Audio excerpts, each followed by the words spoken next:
in eViews ya. Okay, anyway, let's just begin. Let me share my screen with you. Which screen? Let me.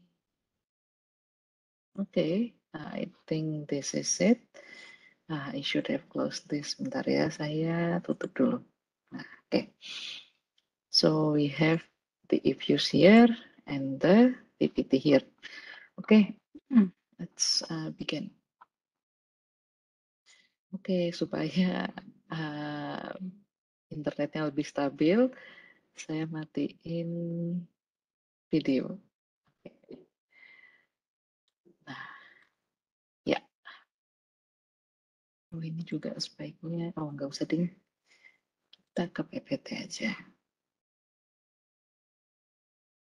Ya, basic forecasting. So, basically this is how you do forecast in eViews.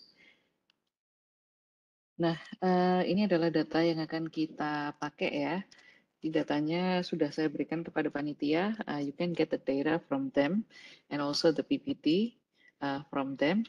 Jadi di sini kita punya data bulanan dari bulan Januari 1960 sampai dengan Maret 2013. Dan variabelnya di sini kita punya payroll, kita punya IP, dan juga kita punya ISM. Jadi payroll, ya of course payroll, IP adalah indeks dari industrial production, ISM di sini adalah indeks dari Institute for Supply Management Manufacturing Index, dan kita punya 3BLTM. Nah, ini adalah 3 months US Treasury Rate. Oke. Nah, kalau dibuka datanya itu seperti ini. Kita coba lihat di eViews ya. Jadi ini datanya kita punya ISM, IP, payroll, sama T-bill 3M. Kita coba buka bareng-bareng semua variabel kita. Open as group. Kita bisa lihat di sini bahwa payroll kita itu dia datanya observasinya berakhir di 2013 bulan ke-3. Sementara variabel yang lain itu datanya berakhir di 2014 bulan ke-12 ya.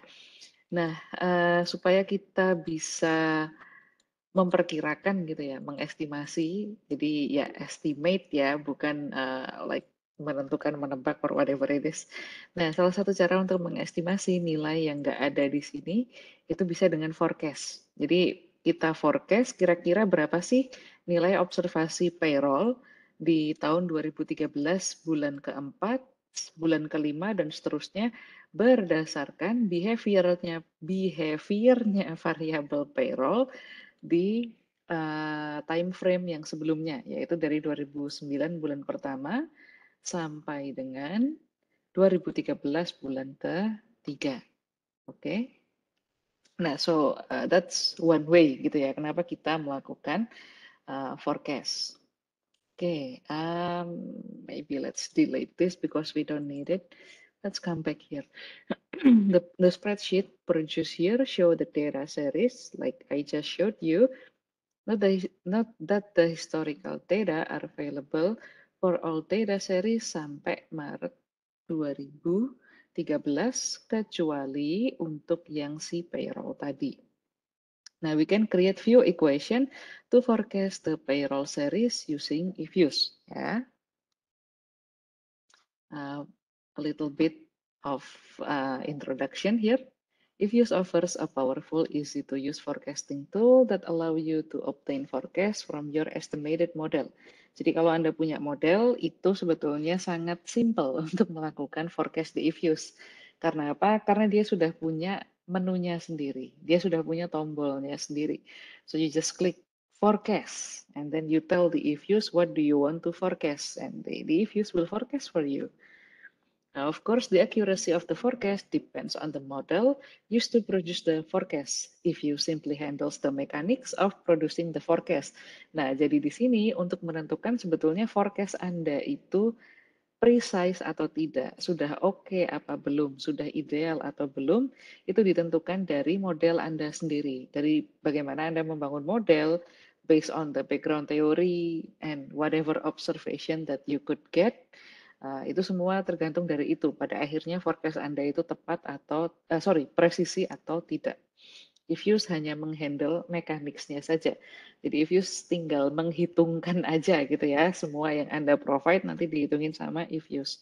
Tapi pada akhirnya it all depends on the model. Apakah forecast Anda sudah cukup baik apa belum? Oke. Okay? So it's important ya untuk punya background teori yang cukup baik sebelum Anda mulai analisa yang sophisticated seperti forecasting. Okay. This tutorial explains the basic procedure for forecasting from a single equation. The tutorial assumes knowledge of estimating equation in Ifuse. Jadi topik yang hari ini akan kita bahas itu kita punya kita punya wait a minute. Oke. Kita punya forecast basic dengan exogenous variable, dengan lag dependent variable, dan dengan lag dependent variable dengan ARMA terms, dan juga kita punya forecast with auto series. Okay. Nah, suppose we want to forecast the level of non-farm payroll employment for the period of April 2014 sampai dengan April 2000, sampai dengan Desember 2014 ya. Mari kita lihat kembali di sini. Tadi kan payroll-nya. Nah, ini kan dia missing juga ya yang atas. Okay. Hold on guys. I think there is something not right with my data. Sebentar ya, saya coba lihat datanya di Excel.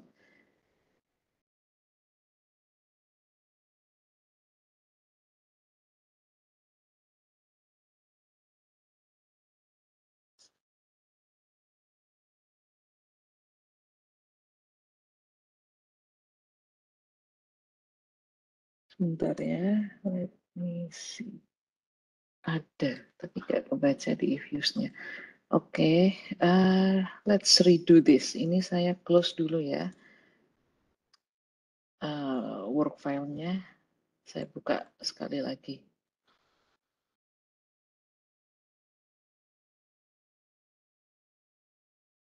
Okay, I think it's better. Nah, oke, sip. Kita coba buka ISM sama date secara bersamaan sebagai grup. Ya, better. Nah, ini ya. Si payroll-nya 2013 bulan keempat sampai dengan 2014 bulan ke-12 dia nggak ada. Nah, maka kita coba melakukan forecasting untuk 2014 bulan keempat sampai dengan 2014 bulan ke-12. Nah, to accomplish this task, we first need to specify the estimate model. Let's model the payroll level as linear function of the time trend and seasonal factor. Jadi kalau kita mau melakukan forecast, itu kita punya dulu basic estimasi modelnya ya. Jadi misalnya di sini kita regresi payroll terhadap trend sama seasonal factor. Oke. Ini kita udah jelasin minggu kemarin ya. Seasonal faktornya di sini kita hitung sebagai bulanan karena ini monthly data, terus kita pakai expand di sini untuk mengexpand variabel month-nya dan jangan lupa drop first ya supaya dia tidak ada masalah dengan konstantanya karena ini dummy variabel kan. Nah, ini udah kita bahas kemarin. Jadi saya langsung aja ya. Oke, mari kita regress di sini. Oh, sebentar, saya lupa membuka komen yang akan saya gunakan di sini. Let me comment.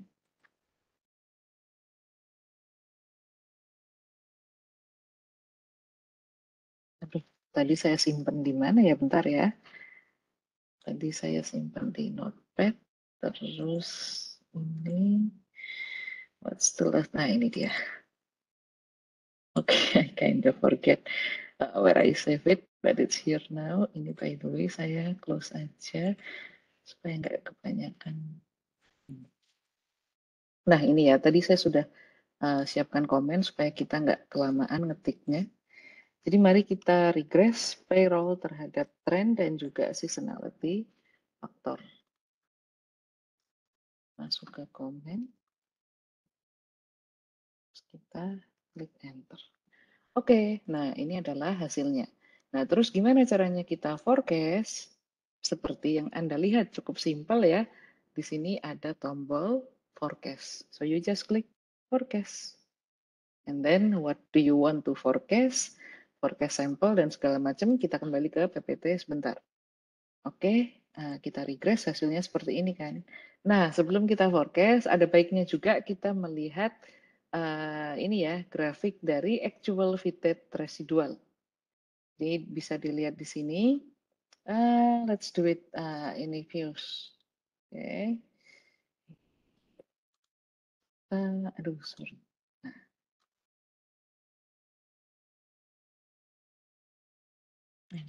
Nah, ini kita bisa lihat residualnya itu yang warna biru, actualnya yang warna merah, dan fittednya adalah yang warna hijau. Nah, di sini Anda bisa lihat the estimation output shown here. Note that the eFuse has estimated model over from the period 1960 sampai 2013. Nah, jadi dia ini hanya diregress sampai tahun 2013 bulan ketiga aja. Ya, kenapa? Karena mari kita kembali ke hasil estimasinya. Ini sampai 2013 bulan ketiga. Kenapa? Karena yang available semua variabelnya itu cuma sampai 2013 bulan ketiga. Karena pasca 2013 bulan ketiga kan payroll-nya tidak available lagi. Nah, oleh karena itu kalau mau meregress variabel ya, itu time frame yang tersedia dari variabel itu harus sama semua. Nggak bisa yang salah satu lebih panjang dari yang lain. Nah, itu nggak bisa diregress. Jadi harus sama. Nah, itulah kenapa dia cuma meregress sampai tahun 2013 bulan ke-3. Oke. Oke. Nah, now let's produce the forecast for payroll based on our model. For this, all we have to do is press the forecast. Nah, jadi forecastnya tinggal di klik aja di sini. Nah, di bagian series name, ini Anda bisa kasih nama apa aja, terserah Anda. Jadi misalnya karena ini equation 1 dan kita mau melakukan forecast, jadi equation 01 underscore forecast. Nah, di bawahnya forecast sample di sini, select the sample over which the forecast will be carried out. Jadi misalnya di sini kita mau memforecast dari tahun 2013 bulan keempat sampai dengan observasi yang terakhir. Oke. Terus kita juga bisa cek the insert actual for out of sample observation. Use method, under method ini kita pakai yang static ya. Ini udah dipilihin sama si eFuse-nya. Under output, check the forecast graph. Nah, mari kita coba ya. Di sini kita forecast. Terus ini misalnya equation 01 F. Iya nggak sih namanya seperti itu. Equation 01 underscore F. Kayak gini. Terus ini tadi kita mau masukkan dari tahun 2013 bulan keempat sampai dengan at last. Oke. Nah, habis itu ini static forecast, forecast graph, forecast evaluation. Terus kita klik OK. Nah, ini adalah hasil dari forecastnya ya. Sekarang kita punya dari bulan keempat sampai dengan bulan ke-12 dari tahun 2014. Oke. Nah, ini ya. Sorry. Oke. Wait a minute. Oke, kita lihat yang di sini aja. Nah, the forecast output is shown here. Notice that if you shows the series equation 1F over the forecast sample together with two standard error bands. Nah, jadi hasil forecastnya itu yang warna biru ini ya. Ini adalah forecast dari payroll dari tahun yang kita masukkan tadi. Nah, yang warna merah ini apa? Ini adalah plus minus 2 standar deviasi. Jadi kalau plus 2 standar deviasi dia akan ke yang bawah, kalau minus 2 standar deviasi dia akan ke yang atas. Oke. Jadi plus minus 2 standar deviasi. That's basically how you do forecast gitu ya. So just regress your model and then forecast whatever variable you want to forecast dengan sampel yang seperti yang Anda inginkan gitu ya. Misalnya tadi kayaknya saya memasukkan ininya salah ya. Coba ini M04 sampai at class. Nah, oke, sekarang udah benar. Nah, jadi ini keluar ya 2013 bulan ke-4 dan seterusnya sampai 2014 yang terakhir. Oke, so that's how you do forecast basically. Okay, note also that there is no new series. Oke, ini tadi kayaknya saya nyimpennya belum sesuai dengan nama. Bentar ya, ini saya ulang sebentar. Q01 F ini tadi 2013 bulan 4 sampai F. Terus kita klik OK. Oke. Nah, terus ini kalau kita close, nah equation-nya kita simpan. Nah, sekarang kita punya seri baru. Ya, jadi tadi kan kita punya seri payroll ini ya di sini yang tadi kita forecast, sekarang kita punya seri baru. Nah, seri yang baru ini adalah hasil dari forecasting kita. Ini adalah payroll yang kita forecast. Jadi kalau kita buka bareng-bareng antara si forecasted payroll tadi sama payroll, yang kita buka sebagai grup. Nah, ini si payroll, ini si hasil forecast dari payroll. Nah, notice bahwa ini tuh nilainya sama sebenarnya. Nilainya sama sampai pada observasi di tahun terlalu panjang kita tarik ke bawah. Nah, sampai pada observasi di tahun 2013 bulan ke-3. Habis itu payroll-nya kan tidak available nih ya. Nah, ini adalah nilai dari payroll yang kita forecast. This is the forecasted value of the payroll. Jadi kita bisa mencari nilai ini melalui forecasting. Itu ya kira-kira caranya melakukan forecast. Nah, oke. Tadi ini udah saya jelaskan. Nah, mungkin kita wondering ya, ini nilai hasil forecast-nya ini, itu cara ngitungnya gimana sih? Nah, ada, cara ngitungnya ada. Cara ngitungnya itu dijelaskan di sini. Recall that the explanatory variable in this model are trend and seasonal factor. If use computes the forecast for April 2013 as follows. Jadi di sini kita mengambil koefisien dari tren di April 2013 dan juga koefisien dari tren. Jadi ini di hasil regresinya tadi itu kita ambil koefisien tren as general, lalu juga tren di April 2013.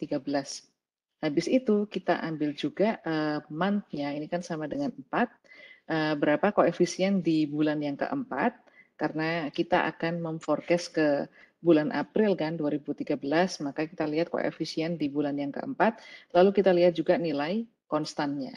Nah, nanti nilai ini, nilai yang dikasih warna merah ini dihitung dengan cara konstan ditambahkan dengan tren koefisien dikalikan tren di bulan April 2013.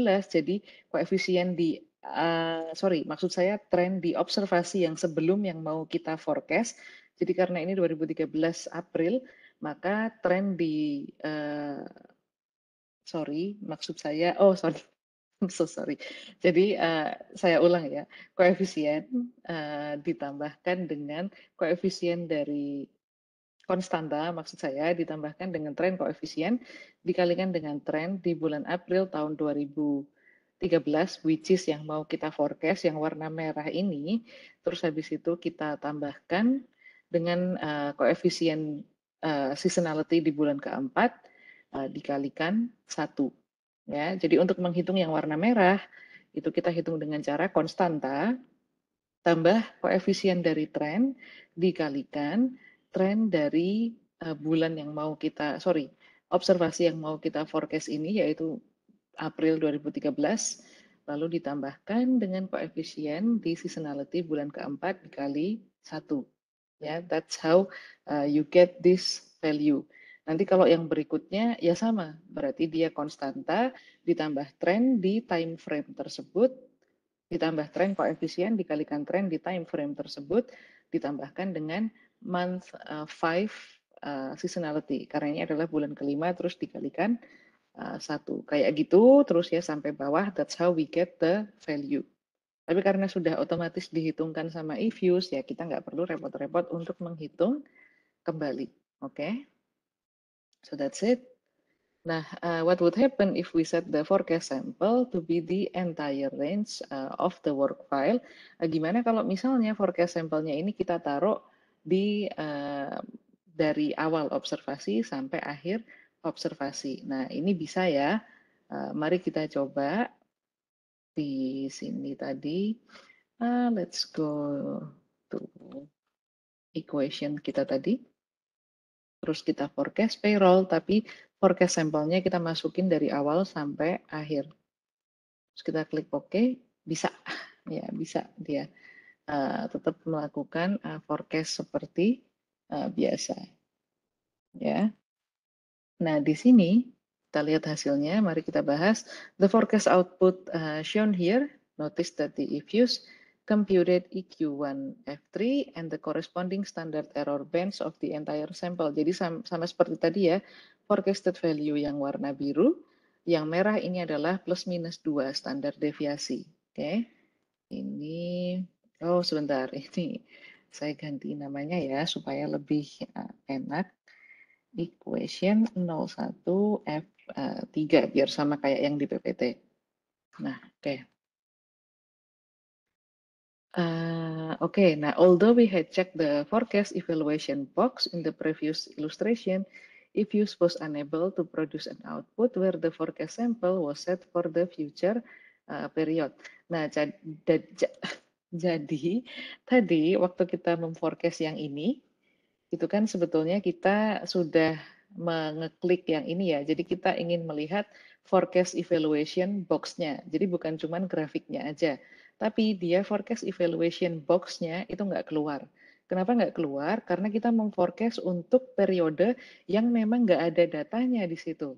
Oke, jadi kita hanya memforecast dari periode yang memang nggak ada datanya, which is dari tahun 2013 bulan ke-4 sampai dengan 2014 bulan ke-12. Sedangkan yang ini ketika kita memforecast dari semua time frame yang ada di sini, ini ketika kita centang, maka keluarlah box evaluation-nya. Jadi box evaluation ini hanya bisa keluar kalau misalnya Anda memforecast dari tahun yang sudah ada datanya. Ya, jadi dia bisa keluar. Nah, seperti itu. Kalau misalnya Anda butuh untuk melihat ini, then it can only be done when you forecast dari tahun yang memang sudah ada datanya, termasuk juga tahun yang tadi belum ada datanya. Oke. Oke. Sebentar. Itu. Ya. We can inspect more detail in the difference between payroll series and the forecasted EQ01 F3 when we open them as group. Nah, jadi mari kita coba ya. Ini saya close dulu. Nah, ini adalah hasil forecast yang kedua tadi, yang payroll tapi kita forecast dengan semua sampel. Ini misalnya kita buka, oh yang ini ya harusnya. Ini misalnya kita buka dia sebagai grup. Terus kita lihat dia sebagai graph di sini. Mari open this as wait a minute. Oh, ini ya, salah saya barusan. Kita lihat grafnya. Nah, Anda bisa lihat bahwa payroll yang warna biru itu dia berakhir di sini. Ini dia berakhir di 2013 bulan ketiga. Sedangkan hasil forecast-nya ini yang warna merah dia berakhir di 2014 bulan ke 12 ya harusnya. Ya nggak kelihatan. Dia berakhir di tahun 2014 bulan 2004 di bulan ke-12. Oke. Nah, jadi gitu ya. Ini yang tadinya di sebelum forecasted nggak ada datanya, setelah di forecast jadi ada datanya. Oke. Oke, nah forecasting with exogenous variable in sample versus out of sample forecast. Nah, jadi tadi waktu kita forecast kita kan centang bagian include out of sample value, ya kan? Insert actual for out of sample observation. Nah, mari kita bahas sedikit tentang itu. Notice that the forecast evaluation in the previous example simply compares the predicted value from the model to the actual data over the historical period. Nah, note also that our model was estimated over the same period in the sense that the forecast evaluation was carried out in sample and not out of sample. Nah, jadi di sini kalau misalnya Anda melakukan forecast menggunakan actual data di historical period di data Anda, jadi kayak nilainya tuh sebenarnya udah ada. Jadi kayak misalnya nilai dari 1960 sampai 2013 itu kan ada nilai actualnya nih. Tapi meskipun ada nilai actualnya, kita tetap forecast. Kita tetap forecast di periode yang sama. Nah, ini namanya kita menggunakan forecasting dengan in-sample observation. Kalau out of sample itu adalah yang dia sebenarnya belum ada datanya. Contohnya tadi, si payroll tahun 2013 bulan keempat sampai dengan seterusnya, kan nggak ada datanya nih. Nah, tapi anyway, kita forecast. Nah, itu artinya adalah out of sample forecast. Okay? In fact, we don't have actual payroll data tahun 2013 bulan ketiga sampai dengan 2014 bulan ke-12. Ini yang tadi saya sebutkan. Nah, it is impossible for us to see how well our model perform out of sample. This is problematic because the history of forecasting is replete with the case when the models work well in sample but perform extremely poorly out of sample. Nah, jadi of course ya, karena kalau dengan in sample forecasting, karena udah ada data actualnya, maka of course prediksinya itu bisa dibandingkan antara hasil forecast sama nilai yang sebenarnya. Dan biasanya itu akan ya lebih presisi gitu ya, karena ada historical data-nya, terus kita forecast kan berdasarkan historical data. Itulah yang membuat kalau in sample itu biasanya dia easier, simpler, and usually more precise. Tapi kalau dengan out of sample, bisa dilakukan, tapi since kita nggak punya actual datanya, jadi kita nggak tahu sebenarnya dia akhirnya presisi apa enggak sih, karena apa yang mau dibandingkan kan nggak ada ya. So that's why tadi di depan saya katakan bahwa pada akhirnya forecasting Anda itu precise apa enggak, itu tergantung dari model yang Anda susun, model yang Anda bangun maksud saya. Bukan di if-use-nya. If-use-nya sih tinggal ngitung aja, tinggal mechanical aja. Nanti pada akhirnya precise apa enggak itu dari bagaimana Anda menyusun model. Nah, jadi tadi ya dari out of sample itu biasanya dia extremely perform extremely poorly. A common practice to address this issue is to reserve part of the data by not including it in the estimation sample, effectively pretending that the history ends sooner and the reserved data is part of the future. Nah, jadi karena tadi out of sample itu biasanya poorly forecast gitu ya. Nah, maka yang bisa kita lakukan adalah kita bisa pretend bahwa jadi tadi misalnya ya, kita kan punya data cuman sampai 2013 bulan ketiga. Misalnya kita pretend bahwa sebetulnya datanya cuman sampai tahun 2000 gitu misalnya, sampai tahun 2000 bulan ke-12. kan masih ada 13 tahun berikutnya kan, yang sebetulnya datanya ada di situ, tapi kita coba tidak masukkan ke dalam model. Jadi sekarang Anda coba forecast dari 1960 sampai tahun 2013 bulan ketiga, tapi data in sampel Anda itu cuma sampai tahun 2000. Nah, nanti setelah Anda forecast, itu kan sebetulnya out of sample forecast ya, tapi dengan kita berpura-pura kita nggak punya data dari tahun 2001 sampai tahun 2013. Nah, tapi sebenarnya datanya kan ada. Nah, jadi dengan forecast out of sample yang seperti itu, hasilnya keluar, Anda tetap bisa bandingkan dia dengan nilai yang actual. Ya, untuk akhirnya mengevaluasi ini sebetulnya out of sample forecast saya itu precise apa enggak sih, sudah oke apa belum? You can do that. So kind of pretend bahwa time frame data Anda tidak sepanjang yang sebetulnya. Okay, um, does that work? Yeah, it does actually. A lot of people use that method. Jadi kayak hide or pretend that the data ends sooner. Sekedar untuk membandingkan apakah nanti akhirnya forecast out of sample-nya itu sudah oke apa belum supaya bisa dibandingkan. Oke, so that's one way to do it. Nah, mari kita coba melakukan forecast out of sample. Now let's carry example one by breaking down the sample as follows. Nah, jadi di sini estimation sample kita, jadi kita pura-puranya itu punya data dari tahun 1960 sampai 2008.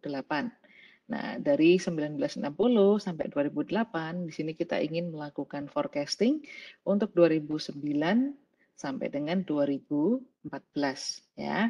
Nah, di sini kita bisa memasukkan regresi kita itu dengan sampel dari 1960 sampai dengan 2008, terus kita regress saja sama kayak tadi, payroll terhadap trend sama seasonality faktornya. Mari kita coba di Ifuse ya.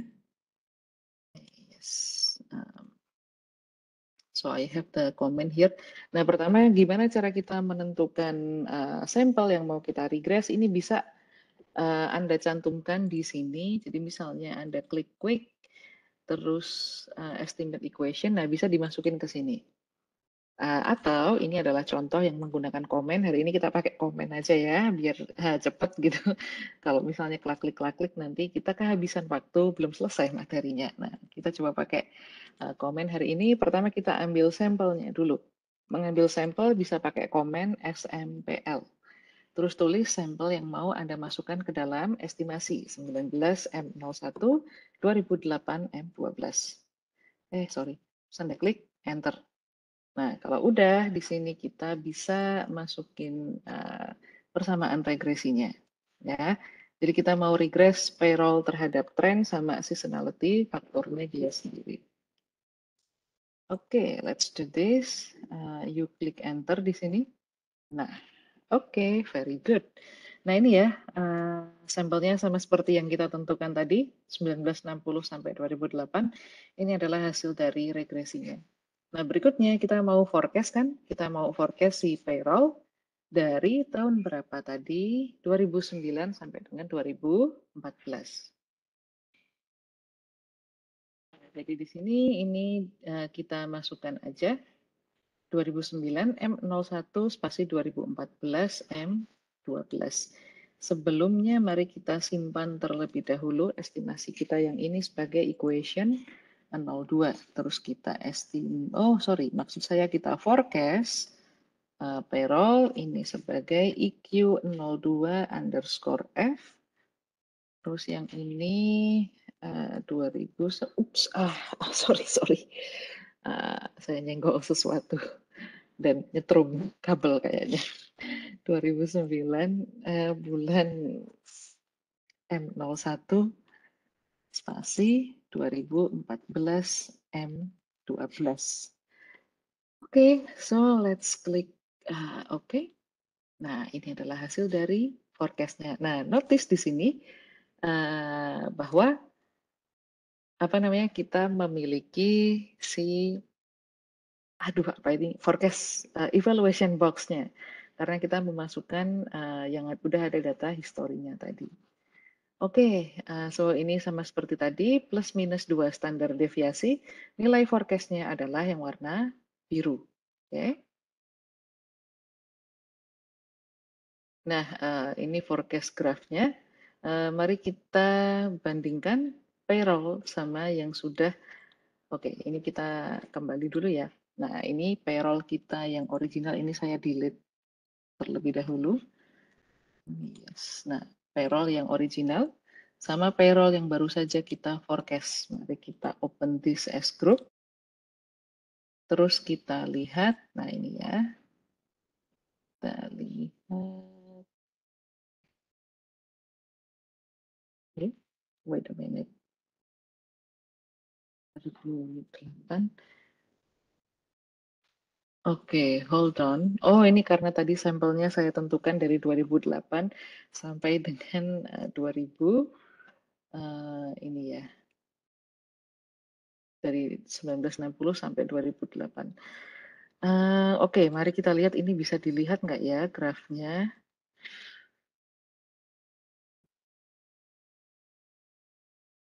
Oke, nggak keluar berarti. Sebentar ya. Nah, ini dia masalahnya. Ini saya ubah menjadi sampai 2014 bulan ke-12. Nah, oke.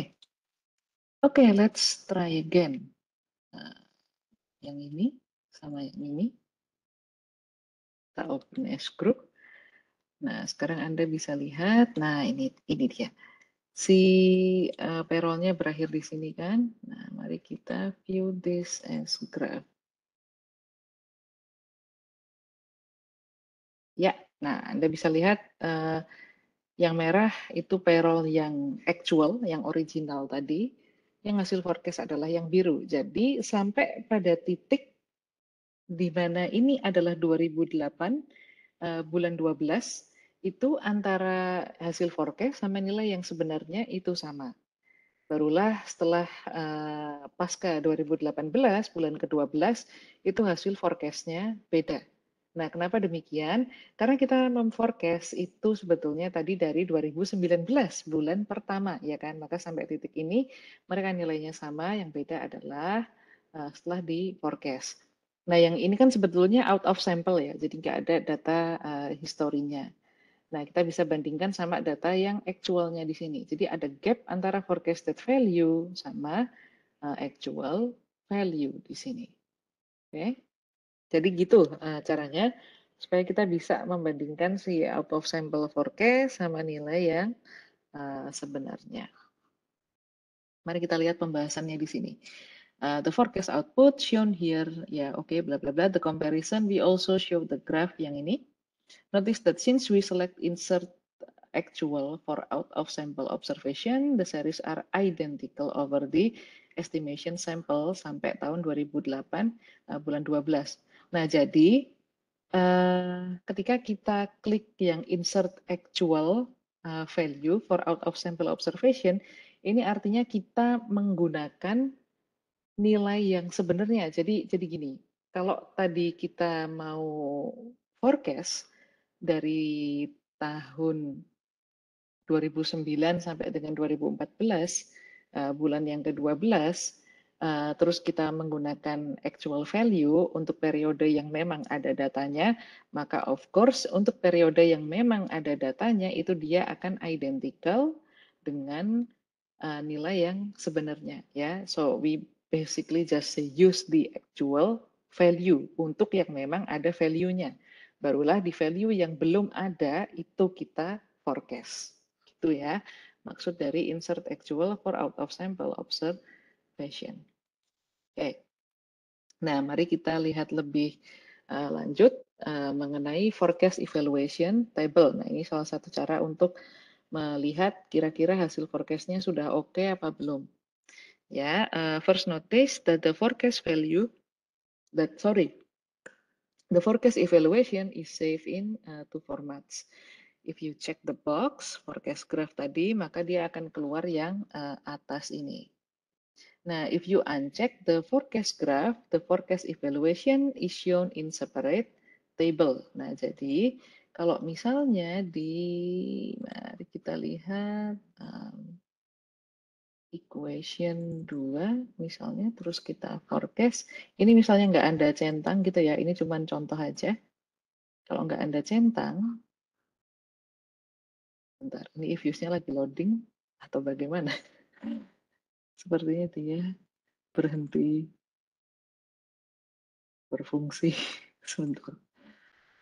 Let me show. Oh, oke. I see. Saya tadi barusan salah.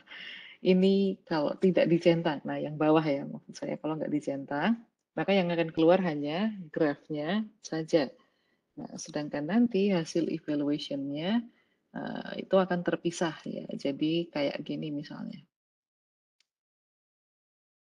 Nah, yang keluar adalah hasil evaluasinya saja. Ya, paling enak centang keduanya langsung ya, biar kelihatan. Oke, if use indicates the number of observation used to perform the forecast. Ya, seperti biasa ya, di sini ada observasinya, lalu kita punya root mean squared error, mean absolute percentage error, dan seterusnya di sini. Oke, kita bahas sedikit tentang masing-masing. Nah, jadi apa yang dimaksud dengan root mean squared error atau RMSE?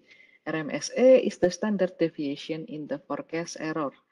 This is quite large when compared to the standard deviation of payroll series. Nah, jadi kalau di series yang biasa itu kan ada yang namanya standar deviasi kan. Nah, standar deviasi dari nilai yang sudah kita forecast itu adalah root mean squared error atau RMSE.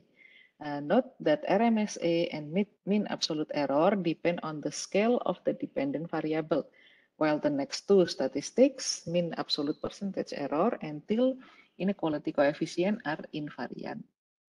Nah, jadi si yang dua atasnya ini tergantung dari satuan variabel Anda, yang bawahnya itu enggak. Nah, di sini kita juga punya bias proportion. Sorry, si tail coefficient itu dia nilainya antara 0 dan 1. Kalau misalnya dia 0, itu artinya forecast-nya itu perfect fit. Nah, jadi salah satu cara untuk melihat forecast-nya itu udah fit apa belum, itu Anda lihat tail inequality coefficient. Karena semakin kecil, semakin mendekati 0, berarti semakin fit. Nah, berikutnya kita punya bias proportion. Kita punya variance proportion sama covariance proportion. Nah, the bias indicate how far is the mean of the forecast from the mean of the actual series. Nah, jadi bias proportionnya ini melihat selisih antara mean yang di forecasted value sama actual value. Terus kita yang variance proportion ini of course ya, namanya aja variance, indicates how far is the variance of the forecast from the actual series. Yang covariance measure the remaining unsystematic forecasting error. Nah, if the forecasts are good, the bias and variance proportion should be small. Oke, jadi kalau bias sama variance proportionnya ini kecil, nah itu biasanya forecastnya bagus. Oke. Note that the bias, variance, and covariance proportion add up to 1, and they are given proportion out of 1. Jadi tiga ini kalau dijumlah sama dengan 1. Harusnya proporsi yang kecil, kalau forecast-nya bagus ya, harusnya proporsi yang kecil itu ada di bias sama di variance. Yang covariance harusnya lebih besar daripada yang keduanya. Gitu, biasanya forecasting yang bagus. Okay. Okay, in order to be able to produce an out-of-sample forecast, we need to know the future values of all the explanatory variable. This was easy enough so far because we use trend and seasonal factor to forecast our dependent variable. If use easily produce forecast for the trend variable and seasonal factors are set per bulan tadi. However, for most explanatory variable, we need to provide value over the forecast period. Nah, jadi kalau tadi kita forecast payroll itu berdasarkan tren sama seasonality-nya sendiri. Nah, itu cukup mudah ya buat dilakukan oleh si if use ini. Tapi kalau kita ingin memforecast dependent variable based on explanatory variable, jadi si payroll ini kita regress dia terhadap IP, terhadap apa ini ISM, sama terhadap T-bill tadi, maka kita harus make sure semua explanatory variabelnya ini itu dia punya nilai di periode yang ingin kita forecast. Jadi kalau kita ingin forecast dia dari 2009 sampai 2014, maka semua independent variable itu harus ada nilainya di time frame tersebut. Meskipun si payroll nggak ada gitu ya nilainya di sini, tapi si explanatory variabelnya semua harus ada.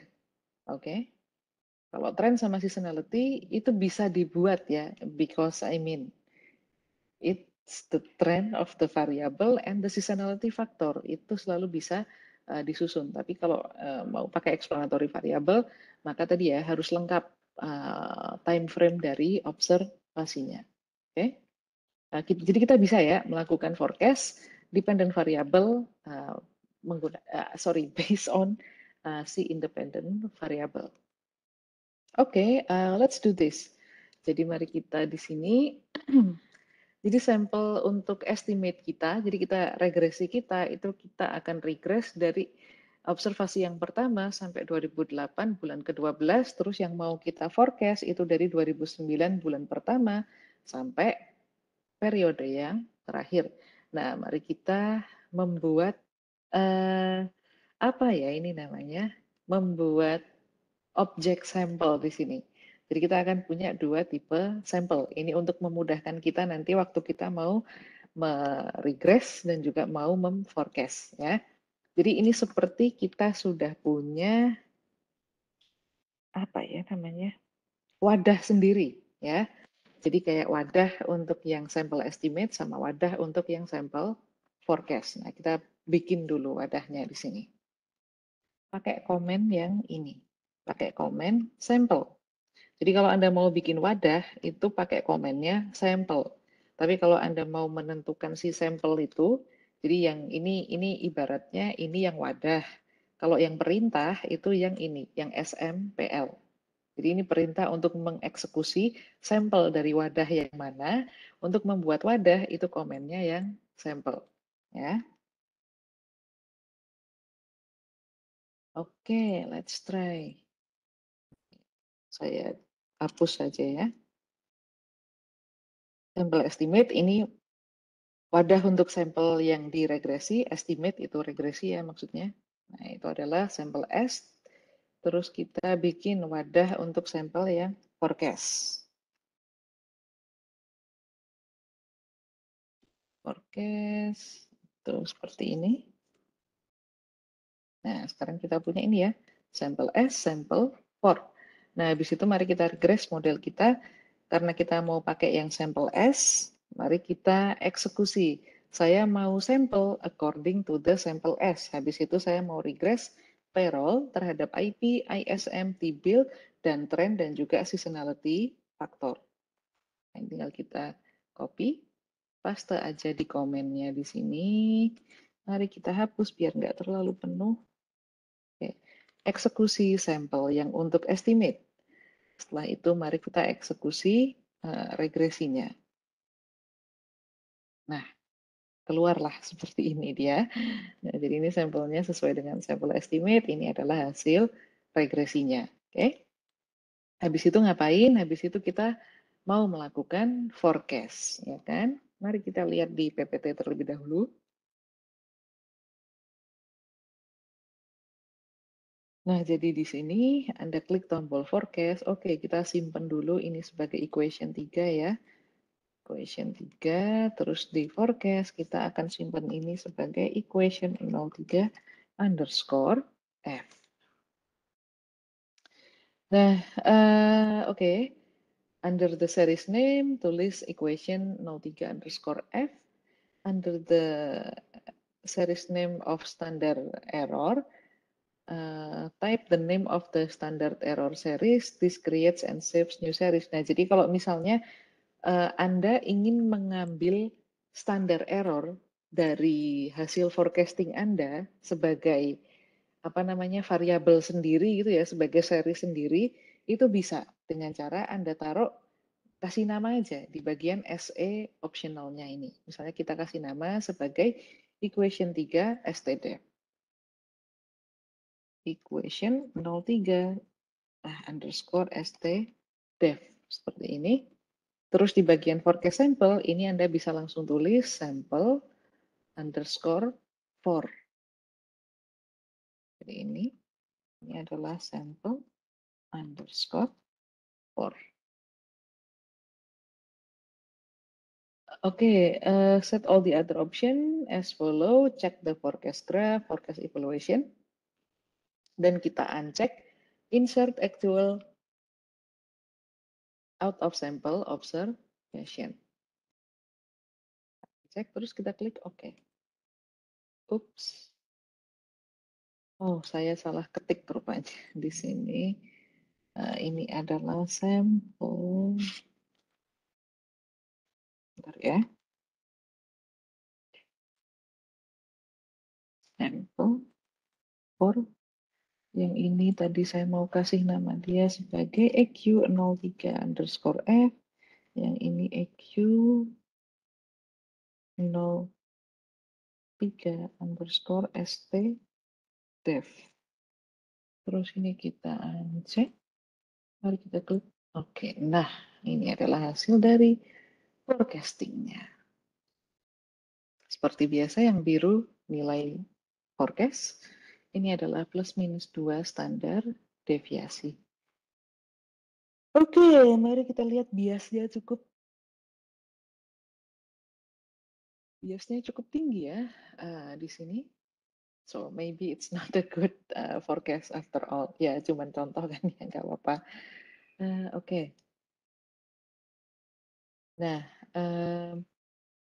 the forecast output is shown here. We can also plot the actual forecast series against the forecast and the two standard error bands by typing the comment below. Nah, jadi kita bisa plot payroll yang sebenarnya sama payroll yang baru saja kita forecast. Sambil kita lihat juga plus minus 2 standar deviasinya. Jadi kita bisa menampilkan plot atau graph pakai komen juga. Nah, mari kita coba untuk menampilkan dengan komen. Pertama, kita klik sampelnya dari 2009 sampai yang terakhir ya. Nah ini setelah Anda set, terus kita pakai komen plot. Nah, ini sesuai dengan yang ada di PPT. Jadi payroll kita cuma sampai 2013 bulan ketiga. Tapi hasil forecast-nya itu adalah yang warna merah ini. Dia sampai 2014 bulan ke-14. Nah, Anda bisa lihat ini ya lumayan ya, actually not that bad. Karena polanya nggak berubah terlalu ekstrim antara data dia yang biasanya sama yang hasil forecast. Oke, terus Anda bisa lihat di forecast evaluation-nya. Di sini meskipun biasnya masih tinggi ya, tapi dia perform better ya, karena mean absolute percentage error-nya itu lebih kecil daripada yang forecast yang sebelumnya. Oke, jadi tadi kita udah belajar bahwa kita bisa melakukan forecast dari dependent variable. Ketika kita regress terhadap trend dan seasonality factor, kita juga bisa melakukan forecast dari dependent variable ketika kita regress terhadap independent variable. Oke, nah sekarang kita bisa melakukan forecast with lag dependent variable. Ini udah kita pelajari kemarin ya, apa yang dimaksud sebagai lag dependent variable. So I'm not gonna talk about it now, okay? Oftentimes time series use model. Oftentimes time series models used for forecasting include a lag-dependent variable. The presence of the lag-dependent variable complicates the forecasting because there is an issue as how to evaluate the dependent variable that appears on the right-hand side of the equation. Jadi karena ada lag dependent variable, jadi lebih kompleks gitu ya.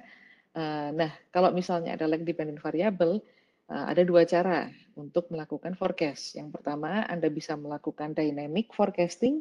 Yang kedua, Anda bisa melakukan static forecasting. Nah, dynamic forecasting use the forecasted value of the lag dependent variable, sedangkan static forecasting use the actual value of the lag dependent variable if it's available. Nah, jadi gini bedanya si dynamic sama static forecasting. Jadi kalau kita forecast, kita bisa memforecast lag dependent variable. Kalau kita forecast lag dependent variable, jadi kan nanti akan ada forecasted value of the lag dependent variable. Nah, dynamic forecasting akan menggunakan forecasted value dari lag dependent variable untuk memforecast di time frame yang depannya lagi, dan seterusnya sampai forecast di periode yang terakhir yang kita pilih. Tapi kalau static forecasting akan melakukan forecast hanya dan hanya menggunakan nilai yang sebenarnya dari lag dependent variable. Ya, jadi ibaratnya nih, kalau lag dependent variable Anda itu cuman sampai, katakanlah observasinya sampai tahun 2000, bulan yang pertama. Nah, ini dengan dynamic forecasting Anda bisa memforecast sampai sepanjang apapun yang Anda inginkan. Kenapa? Karena nanti ketika Anda memforecast di tahun 2000 bulan kedua, dynamic forecasting akan pakai nilai dari nilai yang sebenarnya kan. Tapi terus untuk bulan yang ketiga, tahun 2000, dia akan pakai hasil forecast di tahun 2000 bulan pertama. Nanti di bulan yang keempat, dia pakai hasil forecast di bulan yang ketiga. Di bulan yang kelima, dia pakai hasil forecast bulan yang keempat, dan seterusnya sampai periode terakhir yang Anda inginkan. So that's how dynamic forecasting work. Tapi kalau static forecasting itu harus ada nilai dari lag dependent variable-nya itu. Jadi kalau nilai lag dependent variable-nya itu cuma ada sampai bulan 2000 bulan pertama, tahun 2000 bulan pertama, maka static forecasting hanya bisa memforecast satu periode setelahnya. Karena dia nggak mau melakukan untuk yang nilai lag dependent variable-nya itu nggak available. Jadi dia hanya bisa memforecast sampai tahun 2000 bulan kedua. Nggak bisa sampai 2000 bulan ketiga. Karena nggak ada nilai yang sebenarnya dari lag dependent variable di 2000 bulan kedua. Karena itu kan hasil forecast. Nah, static forecasting nggak mau menggunakan nilai itu untuk melakukan forecast yang lebih jauh. Ya. Terus mana yang lebih bagus antara dynamic sama static? It all depends. It depends on the question of your research. It depends on how you build the model. It depends on the background theory. Tapi if we want to talk about which one is more precise, static forecast itu lebih precise. Karena yang pertama, dia menggunakan nilai yang sebenarnya. Yang kedua, dia memforecast di periode yang tidak terlalu panjang. Jadi forecast itu semakin panjang periodenya yang di forecast, less precise. Maka dia akan less precise. Tapi kalau static forecasting, since dia harus menggunakan actual value, dan dia hanya bisa plus 1 gitu ya dari actual value, so it is more precise. Tapi dia jadi pendek kan, cuman bisa memforecast satu periode setelahnya. Kalau dynamic forecasting bisa lebih panjang lagi. Jadi ada plus minus ya antara si keduanya itu. Jadi kalau Anda mau melakukan forecast untuk out of sample, itu biasanya cuman bisa pakai dynamic forecasting. Oke, nggak bisa pakai static forecasting.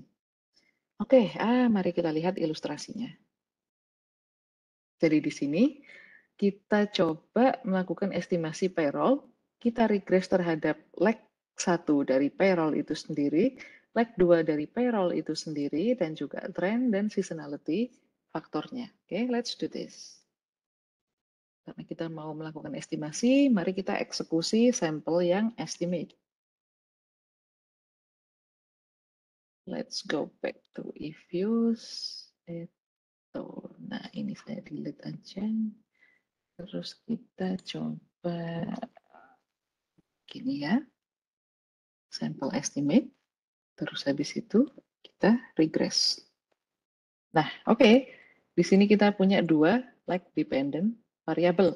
Oke, mari kita forecast sekarang. Oh, sorry, kita save dulu sebelum kita forecast sebagai equation 4.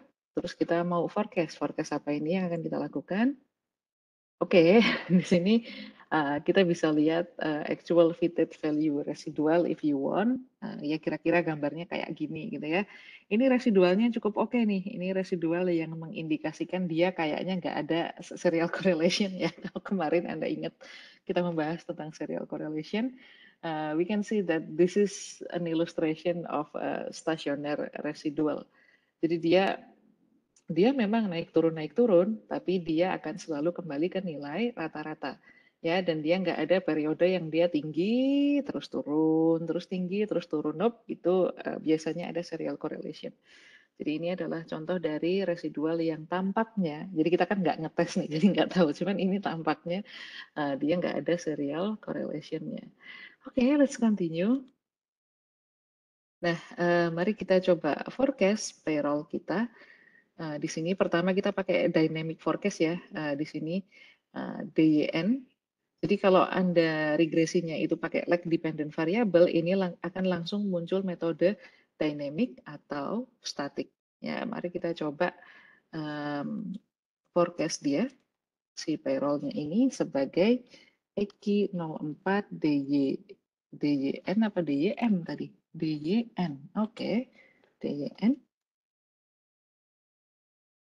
Terus kita coba simpen juga standar errornya. Ini stdef gitu ya. Terus ini masukin ya sample underscore for. Terus kita pilih yang dynamic. Kita klik OK. Nah, ini adalah hasil dari dynamic forecast-nya ya. The blue one is the forecasted value and then the red one is plus minus 2 standar deviasi. Oke. Oke, so this is it. Oke, saya jelaskan sedikit ya. Ini seperti yang saya jelaskan tadi, saya ulang sedikit. Nah, jadi gimana sih sebetulnya dynamic forecast itu dilakukan? Nah, jadi di sini forecast pertama kita itu kan tahun 2009 bulan pertama, ya kan? Nah, untuk mendapatkan nilai di 2009 bulan pertama, itu kita akan menggunakan actual value dari 2008 bulan ke-12. Ini untuk yang payroll minus 1. Nah, untuk actual value yang payroll minus 2, ini kita pakai yang 2008 bulan ke-11. Habis itu kita kan forecast nilai yang kedua, itu kan 2009 bulan kedua. Nah, untuk mendapatkan nilai ini kita bisa menggunakan forecasted value yang tadi kita hitung di sebelumnya ini di 2009 M01. Ini sebagai payroll minus 1. Terus habis itu untuk payroll minus 2-nya ya mundur satu langkah lagi berarti ke actual value di 2008 M12 bulan ke-12. Jadi kalau Anda mau forecast dengan dua lag dependent variable, kalau lagnya 2 ya berarti kan menggunakan nilai yang mundur 2 langkah kan. Jadi nilai yang mundur satu langkah, terus yang mundur satu langkah lagi. Oke, nah begitu juga di third forecast value yaitu 2009 bulan ketiga, dia akan menggunakan nilai dari forecasted value di 2009 bulan kedua dan juga forecasted value di 2009 bulan pertama. Oke, notice kan di sini bahwa di dynamic forecast kita akan menggunakan forecasted value dari si dependent variable itu sendiri. Dan dia bisa ditarik sepanjang apapun yang Anda inginkan. Oke. Nah, sekarang kita coba yang dia menggunakan static forecast. Okay. Let's go back to our equation. Let's forecast. Ini adalah EQ 04. Apa tadi kalau static value? Start. Oke, okay, very good. Kita ambil juga standar deviasinya. Terus ini adalah sampel for. Ini kita pilih yang static. Oke, coba kita forecast. Nah, kalau kita forecast, maka dia hanya akan memforecast, sebentar ya, ini saya balik dulu ke PPT. Oke, nah di sini kalau misalnya kita forecast, ini dia cuman bisa memforecast sampai dengan, jadi ini kan kita tadinya ingin memforecast dari tahun 2009 bulan pertama sampai dengan 2014 bulan ke 12. Nah, dia nggak bisa. Nah, dia teradjust di sini. Dari tahun 2009 bulan pertama sampai ke 2013 bulan keempat. Kenapa demikian? Karena di sini kita itu sebetulnya hanya punya data payroll sampai 2013 bulan ke-3. Jadi dia hanya bisa memforecast maju satu periode saja. Itu adalah static forecast. Karena dia nggak mau melakukan forecast dengan menggunakan forecasted value. Dia harus melakukan forecast hanya dengan actual value saja. Jadi kalau actual value-nya nggak available, ya dia nggak bisa forecast. Kalau pakai yang static forecast. Oke? Jadi di sini untuk memforecast value di 2009 bulan pertama, dia akan pakai value di 2008 bulan ke-12 untuk leg pertama dan 2009 bulan ke-11 untuk leg yang kedua. Udah, itu aja yang bisa dia lakukan. Karena dia nggak mau menggunakan hasil forecasted-nya dia di sini untuk memforecast lebih jauh lagi. Okay, that's why we can only do forecast satu periode ke depan dengan static forecast. Nah, ini kalau misalnya kita mau bandingkan antara si payroll dan juga dengan, oke sebentar ya, saya lihat dulu ini apa sih, output save in graph 12. Oke, ini kita bandingkan si payroll sama hasil dari apa tadi, forecast yang static sama forecast yang dynamic ya. Let's compare the two forecasts directly. You can change the sample at all. Coba ya. Mari kita coba.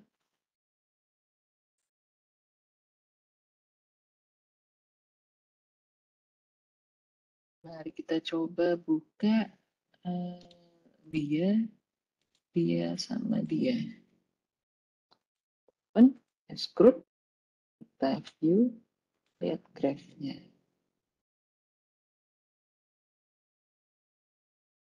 Nah, oke. Nah, di sini bisa dilihat bahwa kelihatan nggak ya? Jadi payroll yang sebenarnya itu yang warna hijau di sini. Yang warna hijau di sini dia berakhir di 2013 bulan ke-3. Terus kalau Anda lihat dengan lebih teliti, ini ada sedikit semburat warna merah di sini. Ini sebetulnya adalah hasil dari forecast yang static. So you notice kan antara static sama dynamic itu selama ada nilai actualnya mereka sama. Ya. Yang dynamic ini dia bisa memforecast lebih jauh lagi meskipun nggak ada nilai actualnya. Oke, so that's it. Oke, nah yang berikutnya adalah forecast dengan ARMA error. Nah ini kita bahas sedikit ya kemarin tentang ARMA, AR, MA, ARMA. Kita juga bisa melakukan forecast kalau misalnya di model kita itu ada AR atau ada MA-nya. Itu juga tetap bisa kita melakukan forecast. Jadi misalnya kita menduga bahwa si payroll ini errornya dia mengikuti proses AR1 dan AR2. Kita tetap bisa forecast meski ulang maksud saya. Misalnya kita curiga error di model kita itu mengikuti AR1 sama AR2, maka kita regress payroll terhadap AR1, AR2, trend dan juga seasonality-nya ini tetap bisa di forecast ya. Mari kita coba model yang dia mengandung AR. Pakai komen yang ini ya.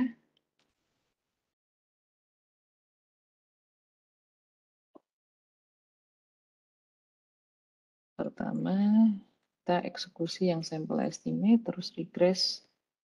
Nah, ini ada AR1 sama AR2-nya kan. Mari kita coba melakukan forecast. Kita save dulu sebagai equation 5. Terus kita coba melakukan forecast. Di sini kita coba yang dynamic dulu ya, sebelum nanti kita coba yang static. Anyway, kita coba forecast. Ini adalah equation 05 TJN. Terus ini adalah sample underscore 4. This is the result of forecasting yang dynamic. Oke. Mari kita coba, bisa nggak dia pakai yang static? Bisa, tentu saja. Kenapa tidak? Ini adalah equation 05 underscore stat. Ini sampelnya adalah sample 4. Terus kita pilih yang static. Oh, sorry, tadi ada yang saya lewatkan. So, ini tadi dynamic forecast-nya ya. Nah, oke. Di sini kita kan tadi ada si ARMA tadi. Nah, misalnya kita mau mengignore ARMA-nya, jadi kayak oke, memang hasil regresinya ada si AR, tapi kita ignore aja, kayak seakan-akan nggak ada, Anda bisa klik yang ini. Tapi kalau Anda tetap considering AR yang ada di model Anda, ya itu nggak usah diklik. Oke. Nah, sekarang kita coba forecast sekali lagi dengan dynamic, tapi sekarang kita coba ignore ARMA-nya. Ini sebelum kita coba yang start ya, kita coba yang dynamic. Tapi sekarang kita coba ignore si ARMA-nya.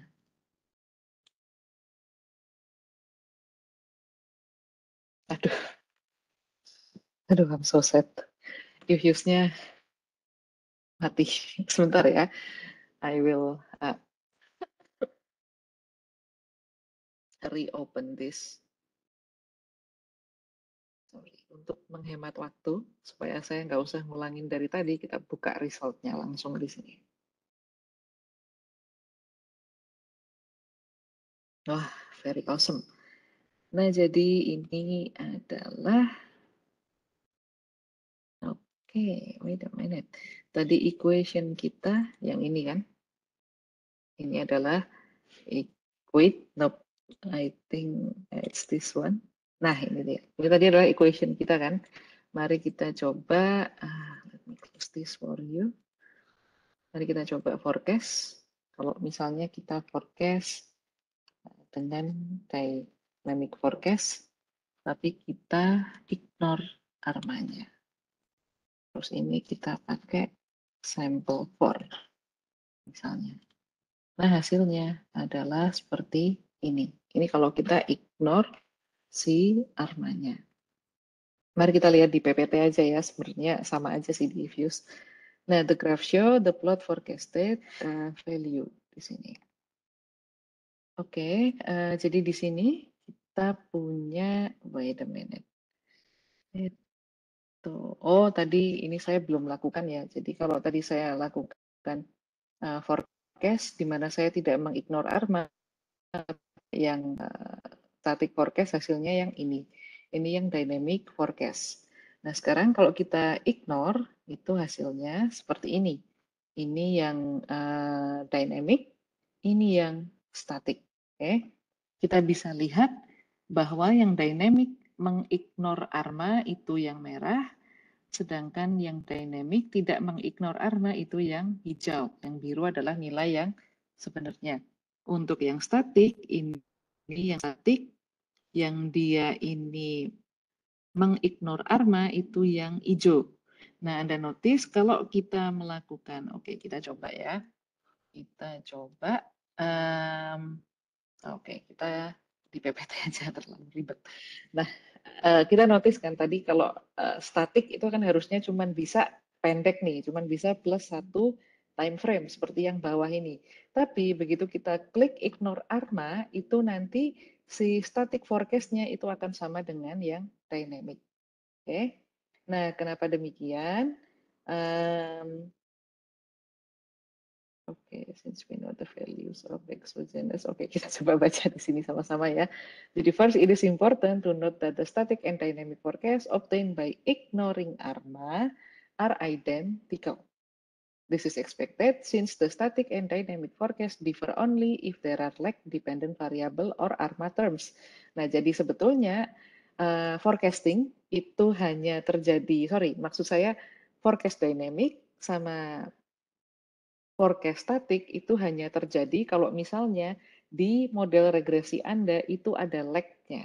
Baik itu lag dependent variable maupun AR faktor maupun MA faktor atau lag dari explanatory variable Anda. Jadi as long as ada lag, nah barulah nanti ada yang namanya dynamic forecast sama yang namanya static forecast. Static forecast cuma bisa digunakan untuk memforecast satu time period berikutnya. Tapi begitu kita tadi klik ignore ARMA, itu artinya apa? Artinya kita seperti mengeluarkan lag dari model yang kita regress tadi. Nah, berarti kalau nggak ada lag, maka antara dynamic forecast sama static forecast itu nggak ada bedanya. Exactly sama dan identical. Makanya yang warna hijau ini, nah itu sama. Antara si dynamic sama si static. Oke? Okay?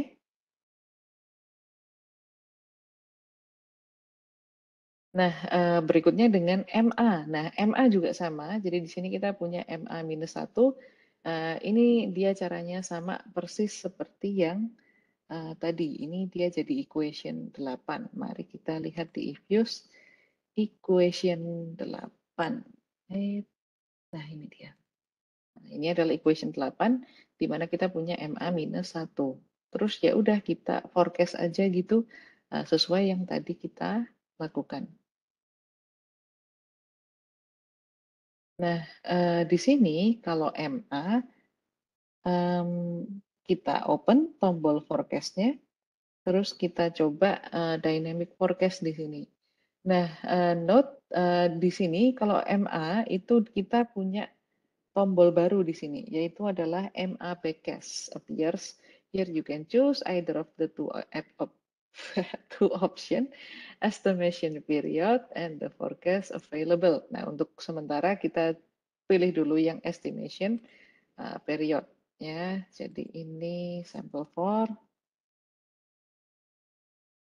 Ini saya cuman coba-coba aja ya. Ini nanti kita tetap akan merefer pada si ini estimation period. Terus ini klik OK.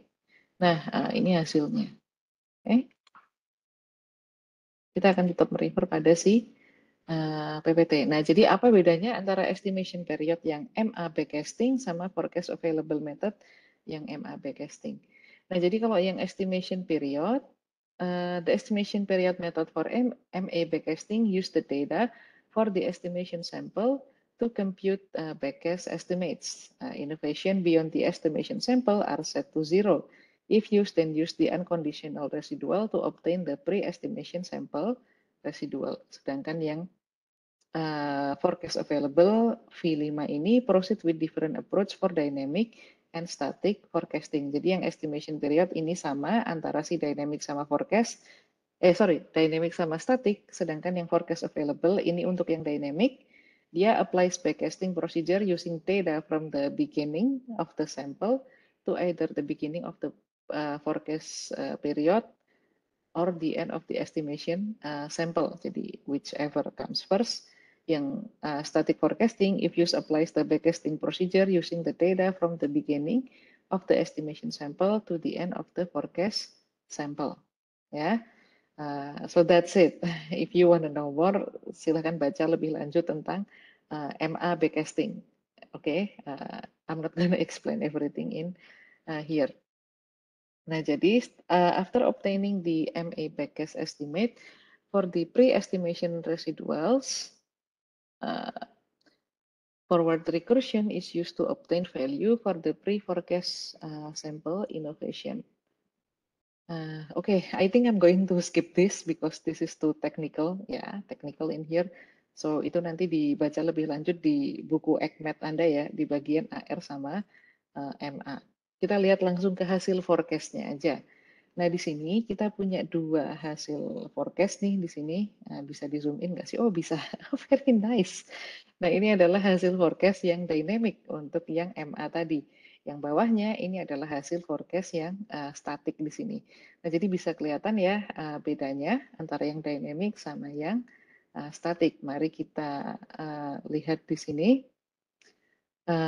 I know, mungkin sebagian dari Anda masih ekonometri 1 ya, but anyway, this is part of the EFUS training, so I kind of need to tell you this, if you are curious, just apa ya, buku yang bagus untuk time series. Wait, saya lupa, pernah dikasih tahu sama Mbak Sekar, bukunya siapa sih? Aduh, lupa lagi. Ah, oh my God, saya beneran lupa judul bukunya apa. Tapi waktu saya dulu masih S1, saya pakai bukunya Gujarati. Gujarati cukup bagus untuk pemula. Oke, Gujarati cukup bagus untuk pemula, untuk belajar time series. Tapi ada buku yang lebih bagus dari Gujarati. Sayangnya saya lupa lupa penulis dari buku itu. Karena saya jarang menggunakan time series juga sih. Jadi saya lupa nama penulis bukunya. Tapi Gujarati is a good book if you want to learn more about time series. Sedangkan kalau Anda ingin belajar lebih lanjut tentang panel regression, terutama di topik yang dekat dengan ekonomi pembangunan, di topik yang dekat dengan microeconometrics, itu Woolrich adalah buku yang bagus. Tapi kalau Anda mau belajar lebih ke time series dan juga macroeconometrics, itu Gujarati adalah buku yang bagus untuk pemula. Tapi ada buku yang lebih bagus dari itu. Sayangnya saya lupa siapa penulisnya. Oke, nanti coba tanya dosen Anda kalau pas Anda kuliah ekonometri. Oke, so anyway, this is the result of the forecast. Jadi di sini, because the forward recursion for the static forecast are performed through the end of the forecast period, if use is able to produce static forecast. Nah, jadi karena si recursion tadi, jadi sekarang si static forecast itu bisa melakukan forecast sepanjang yang sama dengan yang dynamic. Tapi di sini dia ada cut off gitu ya. Oke, that's it that I'm going to tell you. Oke, ini sudah masuk bagian akhir adalah forecasting with auto series. Ini sebetulnya tinggal dibaca aja. Jadi one of the most useful feature in EFUS is the ability to estimate the forecast from the equation that are specified using auto series. Jadi maksudnya apa? Jadi maksudnya kalau misalnya Anda punya model yang ada auto seriesnya, auto series itu apa sih? Jadi misalnya Anda mentransform variabel Anda dari level ke log, kan di EFUS tinggal masukin aja log dalam kurung variabelnya, atau first difference-nya D dalam kurung variabelnya. Nah, itu disebut sebagai auto series. Nah, kalau ada auto series, EFUS itu tetap bisa memfasilitasi forecasting Anda. Nah, bedanya apa? Bedanya nanti setelah Anda klik tombol forecast, Anda diminta untuk memilih. Oke, ini yang mau Anda forecast, variabel pada level atau variabel pada auto seriesnya, entah pada log, first difference, or whatever it is. Jadi tinggal Anda pilih aja. Nah, Anda mau forecast based on nilai yang sebenarnya atau based on auto seriesnya, misalnya lognya di sini. And that's it. Tinggal pilih forecastnya aja. Ini forecast yang pakai log, ini forecast yang pakai level. Mirip ya, nggak terlalu berbeda. Begitu juga yang first difference, ini juga sama, tinggal pilih Anda mau pakai yang payroll atau Anda mau pakai yang first difference-nya. Lumayan mirip sih, tapi agak beda. It doesn't matter.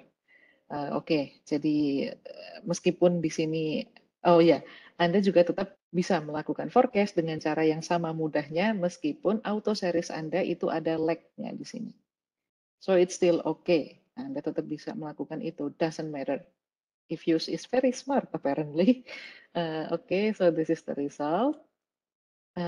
Habis itu, if the model includes a lag-dependent variable, it matters for forecasting purpose whether the dependent variable is an auto series or not. Nah, jadi kalau di sini Anda punya lag-dependent variable, maka it matters apakah variabel Anda itu auto series atau bukan. Tapi tetap aja bisa gitu ya. Misalnya di sini Anda nggak pakai auto series, jadi Anda bikin series baru, yang dia ini merupakan first difference dari series Anda yang lama. Terus maka di sini, jadi kan Anda punya variabel baru nih, yaitu adalah di payroll. Nah, tapi di payroll itu kan bukan auto series. Auto series itu kalau misalnya ada si tanda apa ya, tanda operasi matematikanya. Jadi kayak D log, D log itu adalah tanda si auto series. Tapi ketika Anda bikin series sendiri seperti ini, meskipun seriesnya itu adalah fungsi first difference-nya, tapi ketika Anda mau forecast, si if use ini akan menganggap dia bukan auto series. Jadi opsi ini tadi, antara series yang mau di forecast, mau yang level atau yang auto series, itu tidak lagi muncul. Karena kan Anda nggak pakai komen auto series. Oke, jadi dia langsung seperti ini. Itu aja bedanya sebenarnya, ya. Oke, I think that's it. Ini juga sama si auto series. Oh, Anda juga bisa, misalnya nih, Anda punya variabel payroll. Terus Anda mau variabel payroll Anda itu sekarang tambah ISM gitu ya. Jadi Anda regress payroll plus ISM. Nanti ketika akan forecast, ini si if use ini juga akan nanya sama Anda. Ini yang mau di forecast, payroll doang, apa payroll plus ISM. Ya, so if use is a smart cookie. They can tell you and give you option that you need gitu ya. Di sini, tapi kalau misalnya si operasi matematikanya ini semakin kompleks gitu ya, kayak ini misalnya log dari payroll ditambah 1 minus 1 dibagi payroll, maka dia akan langsung dianggap sebagai ini adalah seriesnya, bukan lagi si auto series. Jadi opsi yang ini tidak muncul lagi. Oke, that's it, that's it untuk apa namanya forecasting pada hari ini. Kayaknya ini materi yang cukup kompleks ya. I understand if maybe you are still in the beginning of your econometrics journey, but it's okay anyway. Ini sekedar pengantar aja. Nanti pas Anda mau ngambil makroekonometri. Oke, sebelum saya tutup, anybody has any question?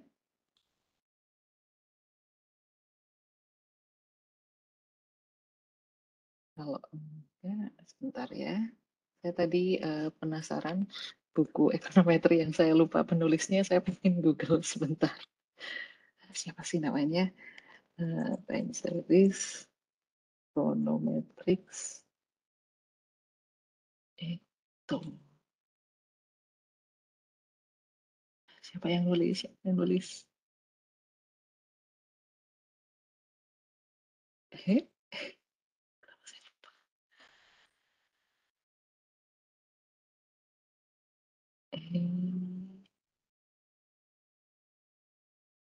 bentar ya. Aduh, ketemu lagi. Hmm. Walter Enders itu dia. Nah, jadi salah satu buku time series econometrics yang bagus itu yang pertama tentu saja Gujarati itu sangat pemula friendly. Nah, jadi buku Gujarati time series itu pemula friendly banget. Dia ibaratnya kayak buku masak ya. Jadi dia lay down dulu ini adalah ingredients dan bahan-bahannya. Pertama dipotong-potong, terus direbus atau diapalah. Nah, jadi dia sangat runtut untuk belajar. Gujarati is good. Waktu saya S1 dulu saya pakai Gujarati. Terus yang kedua, kalau mau lebih advance lagi, Anda bisa baca bukunya Walter Enders. Walter Enders itu kompleks sekali, but it's good book anyway untuk time series. Kalau Anda lebih tertarik ke panel regression analysis dan juga dengan topik-topik yang terkait dengan ekonomi pembangunan, bukunya Woolrich itu sudah cukup baik untuk belajar. Oke, untuk link materi itu ada dari panitia ya. Nanti tanya ke panitia di chat untuk nge-share kembali link materinya. Nah, itu aja dari saya. Semoga Anda enjoy training yang cuma 4 kali ini. Walter Enders untuk time series. Untuk satu lagi siapa? Untuk time series itu Gujarati sama Walter Enders. Yang Gujarati lebih beginner friendly. Oke.